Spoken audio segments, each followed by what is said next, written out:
व्यासपीठावर उपस्थित या संस्थेचे ऑनररी सेक्रेटरी श्री बाबासाहेब वडिंगे साहेब, चेअरमन लक्ष्मीकांत पटेल साहेब, माननीय निमंत्रण साहेब, त्याचप्रमाणे व्यासपीठावर उपस्थित माननीय श्री पी कवटके सर, ज्यांनी परिचय करून दिला ते R D Pishte sir, S T Patil sir, इतर सर्व मान्यवर, संस्थेचे इथं उपस्थित असले तरी सर्व ट्रस्टी आणि समोर उपस्थित सर्व शिक्षक बंधू वगैरे शिकवतो. त्यावेळेस एक ओपन बुक एक्झामिनेशन 5वी 7वीच्या मुलांच्यासाठी घेतली होती आणि त्या संस्थेचे अध्यक्ष पण त्यावेळेस दिग्विजय साहेब होते, जे या शाळेचे विद्यार्थी आहेत. ओपन बुक एक्झाम उच्च शिक्षणामध्ये फार अवघड नाहीये, आता काही दिवसामध्ये ती पद्धती येणार आहे. मात्र 5वी 6वीच्या विद्यार्थ्यांना अशा प्रकारची ओपन बुक एक्झाम घेतलेली होती. माझा भौतिकशास्त्र विषय आहे गुरव सर, आणि तरी सुद्धा तो प्रश्न मला अडला, मला सापडे ना की याचा नेमका संदर्भ कुठं मिळेल. धर्मग्रंथ वाचलेले असल्यामुळे माहित होतं की महाभारतामध्ये त्याचं वर्णन आलेलं आहे, पण नेमकं हे वर्णन माझ्या हातात कुठल्या ग्रंथात आहे हे त्यावेळेस आठवत नव्हतं, शोधायचा अवघड झाला. तो प्रश्न असा होता, महाभारतातील एक औक्षेयी सैन्य म्हणजे किती? युनिट म्हणजे वापर. आता हे एकक आहे आणि एककाचं संख्यात्मक मूल्य किती आहे हे त्या प्रश्नातून विचारलेलं होतं. किती घोडदळ, किती उंट, किती रथ वगैरे वगैरे वगैरेचं सगळं डिस्क्रिप्शन जे आहे, वर्णन जे आहे, ते वर्णन काय आहे नेमकं याचे खाली 4 पर्याय दिलेले होते, त्यातला योग्य पर्याय निवडायचा. मी लेखन करू शकतो, युट्यूब चालवू शकतो, फेसबुक माझं हे शिक्षणाचं माध्यम म्हणून मी वापरू शकतो. प्रत्येक गोष्ट जी चांगली करण्याचं माझ्यामध्ये जी क्षमता आहे त्याचं सगळं श्रेय, 100% श्रेय मी शिक्षकाला देतो. तर मी मग माझ्याकडे जे आहे ते व्यक्त व्हायचा अशा पद्धतीने प्रयत्न सुरू केला आणि विद्यार्थी कसे भेटत गेले. आणि मी आता जरी या पुस्तकावर बोलणार नसलो तरी हे पुस्तक का आणलंय तो भाग मी शेवटी सांगणार आहे.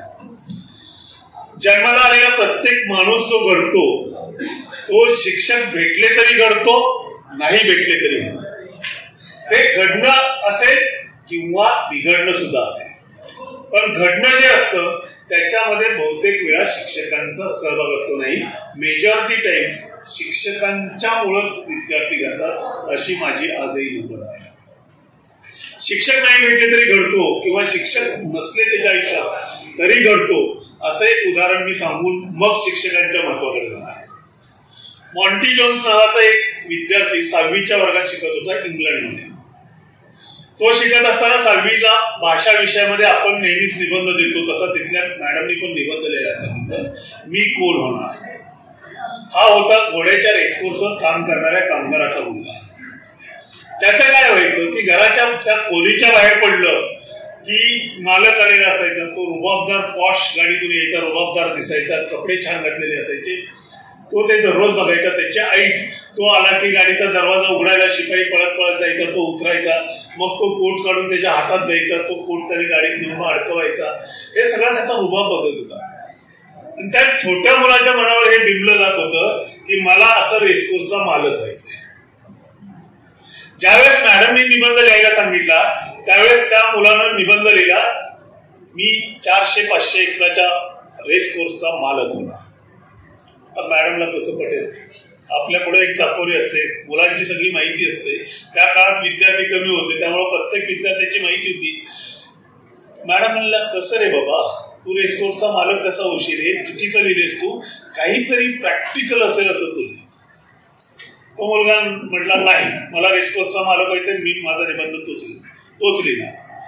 मॅडमने सांगितलं, तू निबंध नाही बदलला, योग्य निबंध नाही लिहिला तर तुला मी याला 0 मार्क देणार आणि मग तू नापास होशील. मुलानं विचार केला, काय करायचं ते करा मॅडम, मी माझा निबंध बदलला. त्या मॅडमनी त्याला फेल केलं आणि त्या मुलाने शाळा पण सोडून दिली. 20-25 वर्षाचा कालावधी उलटला आणि त्या शाळेतल्या मुलांना घेऊन त्याच मॅडम रेसकोर्स दाखवायला घेऊन गेले. रेसकोर्स दाखवायला घेऊन गेल्यानंतर तिथे एक विद्यार्थी युवक होता. तो युवक त्या शाळेतल्या मुलांना खूप छान एंटरटेन करत होता, सगळीकडे फिरवून दाखवलं आणि नंतर सांगितलं, आमच्या मीटिंग हॉलमध्ये सगळ्या विद्यार्थ्यांच्यासाठी नाश्त्याची सोय केलेली. त्या हॉलमध्ये गेल्यानंतर मोठाच्या मोठा हॉल होता. हॉलमध्ये मुख्य खुर्ची जी होती त्या खुर्चीच्या पाठीमागे एक मोठं मार्कलिस्ट रंगवून लावलेलं होतं. त्याच्यातली सही त्या मॅडमच्या सहीसारखी दिसली म्हणून मॅडमनी बघितलं, बारकाईने बघितलं तर आपल्याच शाळेचं मार्कलिस्ट आहे त्यांच्या लक्षात आलं. ती सही पण आपलीच आहे हे आणखी थोडं जवळ गेल्यानंतर लक्षात आलं. आणि जवळ गेल्यानंतर आणखी मॉन्टी जोन्स हे नाव लक्षात आलं. त्याला 20-25 वर्षापूर्वीचा तो प्रसंग जसाच्या तसा आठवला. मॅडम म्हणले हे माझ्या शाळेतल्या विद्यार्थ्याचं मार्कलिस्ट आहे आणि ते इथं का लावले, हा इथं काम करतो का, आणि त्याचं मार्कलिस्ट. तो तरुण मॅडम जवळ गेला, त्यांना सांगितलं मॅडम मीच तो मॉन्टी जोन्स. त्या दिवशी तुम्ही मला नापास केलं तरी मी माझ्या जिद्दीशी माझ्या ध्येयाशी एकनिष्ठ होतो. त्याच्यातून मी सगळ्या प्रकारचे प्रयत्न केले. मी घोड्याचा अभ्यास केला. मी पहिल्यांदा चांगला प्रशिक्षक बनलो. सगळ्या जगातल्या महत्वाचे रेसकोर्स असणाऱ्या सगळ्या देशांना भेटी देऊन तिथल्या घोड्यांचा अभ्यास केला. आणि शेवटी रेसकोर्स मध्ये माझाच घोडा जिंकवत एवढे पैसे कमवले की आनंद बदलला असता तर शाळेच्या परीक्षेत कदाचित मी पास झालो असतो, मात्र जीवनाच्या परीक्षेत मी नापास झालो. मात्र असा अपवाद असतो सरांनी काढलेलो. त्यांच्या माध्यमातून या देशाला एक शिक्षणाची उच्च शिक्षणाची दिशा द्यायचं काम झालं. असा विद्यार्थी या संस्थेमध्ये घडलेला आहे. सुभाष खोत ज्याला नोबेल समकक्ष पुरस्कार म्हटला जातो, तो पुरस्कार प्राप्त करणारा विद्यार्थी सुद्धा याच शाळेतून बाहेर पडतो. हे खूप कौतुकास्पद आहे. आणि त्याला जोडून असं का घडत असावं याचं प्रत्यंतर मला या असं न करण्याचा सत्कार केला ही सगळ्यात महत्वाची गोष्ट मला या कार्यक्रमाची. घाव घालतो, दगड होऊ की चूक करत नाही, गप पडलेलं असतो. तो प्रतिसाद देत नाही, तसंच तो तक्रारही करत नाही. आजच्या एखाद्या विद्यार्थ्याला तुम्ही जर काही सांगायचा प्रयत्न केला ते त्याच्या मनोवृत्तीच्या विरुद्ध असेल आणि शिक्षक जर मुरलेला नसेल तर तो विद्यार्थी उलट प्रश्न करायला सुरुवात. एखादा हुशार विद्यार्थी असेल आणि त्याला जर रिसोर्सेस चांगल्या पद्धतीने रेफर करायची माहित असतील तर तो विद्यार्थी अगोदरच उद्या काय शिकवणार आहे ते अभ्यासतो आणि वर्गात येऊन शिक्षकाला सुद्धा निरुत्तर करायचा प्रयत्न करतो. निरुत्तर करणं हा त्याचा आगाऊपणा असतो. ते त्या वयात कळत नसतं. टीन एज मधली मुलं असतात आणि बंडखोर वृत्ती त्यावेळेस उफाळून येत असते. तशा वयातल्या मुलांना हँडल करणं हे खूप अवघड असतं. आणि त्यामुळं शिल्पकार असेल किंवा कुंभार असेल यांच्यापेक्षा खूप कठीण काम हे शिक्षकांचं असतं. आणि ते शिक्षक या शाळेतले एकनिष्ठतेनं बजावतात, खूप चांगल्या पद्धतीनं बजावतात. हे माझे सुंदर मंदिर बांधलेलं होतं. त्या मंदिरामध्ये बसवण्यासाठी एक मूर्ती घडवायची होती. ती मूर्ती घडवण्यासाठी जो मूर्तिकार आलेला होता त्यानं 5-6 दगडं आणली आणि त्याच्यातून मूर्ती घडवायचा तो प्रयत्न करायला लागला. पहिला दगड त्याने बाजूला फेकला, दुसरा दगड बाजूला फेकला, तिसऱ्या दगडातून त्यानं अतिशय सुबक मूर्ती काढली आणि ती मूर्ती त्या मंदिरामध्ये प्रतिष्ठापित करत असताना तिथल्या लोकांनी विचारलं की हे 2 दगड इकडे का टाकलेले, त्या दगडांचं काय करू. तर मला घेऊन जावा, मला काय त्या दगडांचा उपयोग नाही. पण ते अर्धवट घडवून का टाकले. त्यावेळेस त्या मूर्तिकाराने सांगितलं तो बराचसा फोडलेला दगड जो दिसतो तो दगड फोडत असताना दगडानं मला आतून सांगितलं तू माझ्यावर टाकीचे गाव घालतोयस, ते मला सहन होत नाहीये, तू आता थांबव. मी त्याला सांगितलं की तुझ्यातून सुंदर मूर्ती घडवायची, त्याच्यामुळे तुला हे सहन करावं लागेल.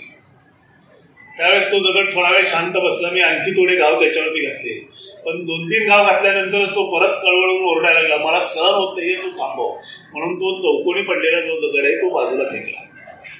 मग ह्या दुसऱ्या दगडाचं काय, त्याच्यावर तर 1-2च घाव घातलेले दिसतात. त्यावेळेस तो म्हणला ह्या दगडाला मी घडवण्यासाठी घेतलं, पहिला दुसरा घाव घातला आणि तो रडायला लागला.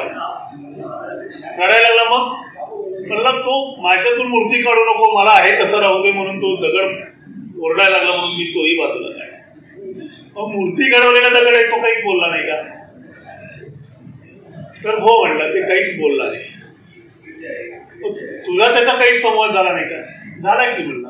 मूर्ती कोरत कोरत मी ज्यावेळेस अंतिम टप्प्यावरती आलेलो होतो आणि त्याचे पाय कोरत होतो त्यावेळेस मी त्याला विचारलं, अरे बाबा तू इतके घाव सहन केलेस, तुला काहीच यातना होत नाहीत का.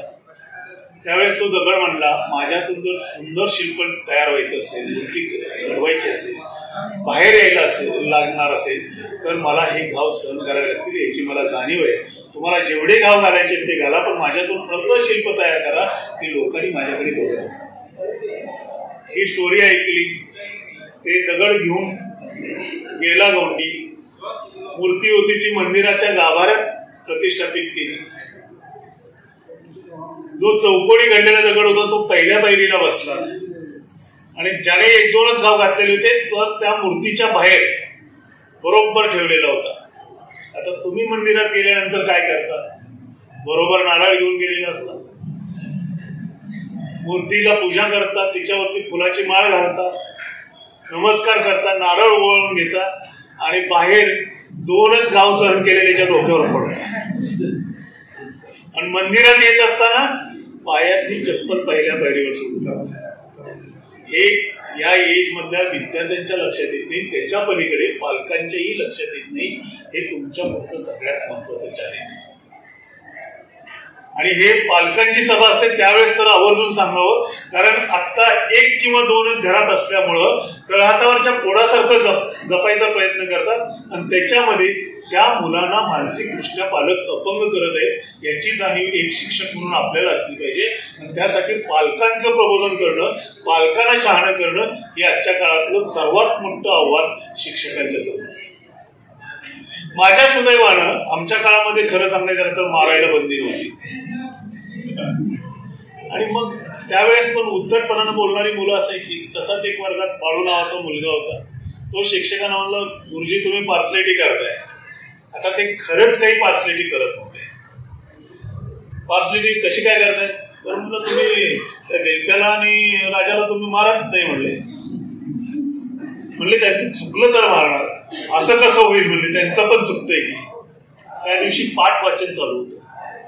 पाठ वाचन चालू असताना आन न बाणाचा असलेला आन हा शब्द मी उच्चारला आणि गुरुजींनी खनखन वाजवला. आता का मारली हे मला कळेना. मी विचारलं, उलट असं विचारायचं, असं फक्त बघितलं, बघण्यातून विचारलं, शब्दाला विचारलं नाही. न नळाचा का न बाणाचा? मी म्हटलं मी तर बरोबर वाचलंय, का मारले? असा राग आला गुरुजींचा, असा राग आला गुरुजींचा की काही विचारता सोय नाही. पहिलीच वेळ मार खायची आली. गपचूप आलो. घरी आल्यानंतर हातपाय घेतले आणि आतमध्ये जाऊन अभ्यास करत बसलो. वडील शिक्षकच होते. चुकून गुरुजींनी मारलं म्हणून जर कळालं तर तुला का मारलं म्हणजे तू काहीतरी चूक केली म्हणून दुसऱ्यांना मारणे, त्यापेक्षा आपलं गप्प अभ्यास करत बसतो. 7-7:30ची वेळ झालेली होती. वडील जेवायला बसले. त्यावेळेस तेच शिक्षक आमच्या घरी आहे. विचारला आलेले, राजा कुठे आहे? तर वडिलांनी सांगितलं आतमध्ये अभ्यास करत बसले. त्यावेळेस इलेक्ट्रिसिटी पण नव्हती गावात, कंदिलाच्या उजेडात अभ्यास करायला. तर असा अभ्यास करत बसलेलो असताना मग वडिलांनी बाहेरून हाक मारली. मी आतून बाहेर आलो तर गुरुजी आले. काय म्हणते बघ. गुरुजींच्या जवळ गेलो. मी तुला उगाच मारलं नाही म्हणले. माझे हात हातात घेतले आणि हात हातात घेतल्यानंतर त्यांच्या डोळ्यातून 2 अश्रू उघडले. त्या शिक्षकाच्या बद्दल या वर्षीचा 5 सप्टेंबरचा मी लेख लिहिला आणि त्या शिक्षकाच्या त्या कृतीतून माझ्या लक्षात आलं की शिक्षकाला काही वेळा अप्रिय निर्णय घ्यावे लागतात. थोड्या वेळापूर्वी मी म्हणलं की न्याय देऊन फक्त चालत नाही, न्याय दिला असं दाखवावं पण लागतं. पण किती मातृत्व असतं, खऱ्या शिक्षकाच्या मनात किती मातृत्व असतं ते त्या घटनेतून कळालं. आणि त्यावेळेस पासून तो एक विद्यार्थ्यांच्या बद्दल आपलेपणानं, आपुलकीनं बघण्याचा एक दृष्टिकोन माझ्यासारख्याच्या मनात सुद्धा. अशा विद्यापीठात महाविद्यालय जरी संस्थेचं असलं तरी येत नाही. तर हे वातावरण जे असतं ते वातावरण शिक्षकांच्या मुळे या ठिकाणी मेंटेन होतं. दुसरी गोष्ट म्हणजे शिक्षक हा सदैव शिक्षक असतो आणि माझ्या सुदैवानं मला तसे शिक्षक भेटले. खूप चांगले शिक्षक भेटले. त्याने मला क्लासरूम टीचिंग केलं अशातला भाग नाही. पण मी ज्या महाविद्यालयाची आहे की त्यावेळेस मी लोकमत मध्ये विज्ञान प्रसारासाठी एक लेख मला लिहित होतो, विज्ञान या नावाचा. वयवर्ष 72 आहे. त्यांचा विषय केमिस्ट्री. ते ज्यावेळेस एखाद्या हायस्कूलवरती जातात त्यावेळेस या पुस्तकाची कॉपी घेऊन जातात आणि तिथल्या विद्यार्थ्यांना सांगतात की पिरियॉडिक टेबल समजून द्यायचं असेल, ते जर तुम्हाला हसत हसत शिकायचं असेल तर एक पुस्तक वापरा. ते कुणाच्या मुळे IITचे प्राध्यापक रिटायर झाले, औरंगाबादमध्ये राहतात, ते कोल्हापूरमध्ये पण नाही. हे सगळं यश आंबोळे आणि आर्या कोळेकर या 2 विद्यार्थ्यांच्या कृतीतून माझ्यासारख्याला जी प्रेरणा मिळाली त्याच्यातून. आणि हे आपण लक्षात घेऊन विद्यार्थ्यांच्या काही गोष्टी चुकीच्या असतील तर त्या चुकीच्या गोष्टीवरती सुद्धा विचार करून, मी म्हणते तेच बरोबर असं न करता त्या विद्यार्थ्यांच्याकडे सकारात्मकतेने बघितलं गेलं तर विद्यार्थी हे आपल्याला सुद्धा घडवू शकतात, आपल्याला मोठं बनवू शकतात. त्याचं हे माझ्या बाबतीतलं उदाहरण बघायला मिळेल. आज वयवर्ष 90च्या घरात त्या गेलेल्या आहे. त्या मेरीडेल शिल्टनची बाकीची सगळी स्टोरी सांगत नाही, पण असाच एक उन्हाळ विद्यार्थी होता. त्या उन्हाळ विद्यार्थ्यांना दिलेल्या असाइनमेंटमध्ये थापा मारलेले होते. चक्कर बघितलं, हातात घेतलं ते असाइनमेंट तरी कुठल्याही शिक्षकाला लक्षात येईल की मनात येईल ते लिहिलेलं आहे. जसं काही काही मुलं अमिताभ बच्चनचं पिक्चरचं गाणं लिहायची बरीचशी पेपर, अशा प्रकारचा हा किस्सा घडलेला होता. त्यात फक्त सायंटिफिक टर्म्स त्याच्यामध्ये लिहिलेल्या होत्या. आणि त्या मॅडमनी ते असाइनमेंट वाचल्यानंतर त्या मुलाला झापायचं वगैरे सगळं केलं. पण घरात गेल्यानंतर स्वयंपाक करताना त्या मुलानं जी संकल्पना मांडलेली होती, त्यांनी प्रश्न काय विचारलेला होता असाइनमेंटमध्ये, तर तंबाखूच्या पानावरती येणाऱ्या गाठी कशामुळे येतात आणि त्याचा परिणाम काय होतो, हा याचं सायंटिफिक रिझनिंग त्याच्यामध्ये विचारलेलं. आणि त्या विचार करायला लागल्या घरी गेल्यानंतर, तर त्यांच्या असं डोक्यात आलं की खरंच तो मुलगा म्हणतोय तसं नसेल कशावरून, ह्याच्यावरती कोणी काम केलंय का. मग दुसऱ्या दिवशी ते शाळेत महाविद्यालयात गेल्यानंतर त्या विद्यार्थ्याला बोलावून घेतलं, बाकीच्या रिसर्च स्टुडंटना बोलावून घेतलं, सांगितलं की ह्याचं अनालिसिस, त्या गाठीचं परफेक्ट अनालिसिस तुम्हीच करायचं, तिथल्या जीन्सची रचना तपासायची आणि त्याचा रिपोर्ट करायचा, तोच तुमचा प्रोजेक्ट. त्याच्यानुसार त्यांनी केल्यानंतर असं लक्षात आलं की त्या गाठीमध्ये खरोखरच बॅक्टेरिया होते. ते बॅक्टेरिया त्या जीन्समध्ये मॉडिफिकेशन घडवत होते आणि त्याच्यामुळे तिथलं क्षेत्रफळ वाढत होतं. ते प्रयोग त्यांनी सीड्समध्ये बदल करण्यासाठी तोच बॅक्टेरिया वापरला आणि त्याच्यातून जिनेटिकली मॉडिफाईड सीड्स जे आहेत, त्याला आपण GM सीड्स म्हणतो, जनुकीय बदल केलेली बियाणं, तशा प्रकारचे बियाणं त्या मॅडमच्या हातून घडली, तयार झाली आणि नोबेलच्या समकक्ष समजलं जाणारं वर्ल्ड फूड प्राइज या मेरीडेल शिल्टन यांना मिळालं. विद्यार्थ्यांच्याकडे बघत असताना आपण खूप चांगलं काम करत असतो, विद्यार्थ्यांना घडवायचंच काम करत असतो, प्रामाणिकपणे करत असतो. पण आणखी जरा सूक्ष्मपणे बघितलं तर विद्यार्थी सुद्धा आपल्याला खूप प्रेरणा देणारे असतात. त्या दृष्टीनं सगळे विद्यार्थी सगळ्या विद्यार्थ्यांना घडवणं कधीच शक्य नाहीये. त्यात आता आपण दिवसेंदिवस तर वर्गातल्या विद्यार्थ्यांची संख्या वाढत चाललेली, शिक्षकांची संख्या कमी होत चाललेली आहे. अशा कालावधीत हे शिवधनुष्य पेरत असताना सुद्धा विद्यार्थ्यांच्या प्रत्येक वाक्याचा विचार जर आपण करायचा प्रयत्न केला तर खूप काही बदल होऊ शकतात, खूप काही चांगलं होऊ शकतं आणि विद्यार्थ्यांच्या पासून आपल्याला मोठं होण्याची एक वेगळी प्रक्रिया सुद्धा सुरू होते. या गोष्टी सर्वांनी विचारात घ्याव्यात. शिक्षकांच्या जागेवर जाऊन सत्कार होतो, त्याच्यासाठी सहभागी होण्याची संधी मिळाली. या सर्व गोष्टीबद्दल मी संयोजकांचे मनापासून आभार मानतो. मला भेटलेल्या सर्व शिक्षकांच्या बद्दल कृतज्ञता व्यक्त करून, तसेच तुम्ही सर्व शिक्षक आहात अशी मनातली भावना कायम ठेवत तुम्हा सर्वांना वंदन करून या ठिकाणी थांबतो. जय हिंद, जय महाराष्ट्र.